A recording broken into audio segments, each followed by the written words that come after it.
Сайт ТСН разоблачил очередное преступление российских преступников. Он зафиксировал, что локомотив с Российской Федерации незаконно пересек границу Украины. И зафиксировано это было в результате мониторинга постов ВКонтакте. Сьогодні фейк у нас такий. В сети появилось фото, как российский локомотив незаконно пересек украинскую границу. В социальную мережу виклав фотографию. ВКонтакте, конечно же. Вот, точно, российская железная дорога.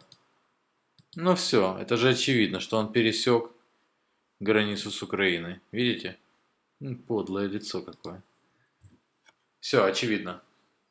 Это локомотив. Локомотив, произведенный на предприятии Луганск Тепловоз. Луганск Тепловоз производит локомотивы для России. Более того, Луганск Тепловоз принадлежит российской фирме. 13-й год. Ну и ну, сколько из России в Луганск понаехало. Тоже из России. Все приехали из России. Россия, матушка, ух. Опять Россия, да что ж такое? А вот это уже 14-й год, конец 14-го года. Луганск Тепловоз продолжает делать локомотивы для РЖД. Вот так вот. Вот откуда они взяли фотографию. У парня написано 20-я линия. 20-я линия находится впритык с предприятием Луганск Тепловоз. Вот номерок на тепловозе.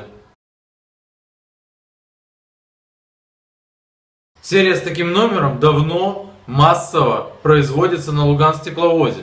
Ну и отправляется, понятно, в Россию.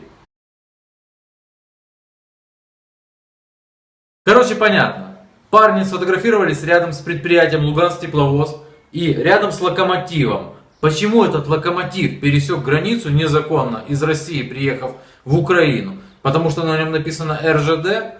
Ну, это то же самое, если бы, ну, к примеру, да, я не получал визу в Британию, но я сейчас нахожусь в Лондоне, потому что у меня написано вот Лондон.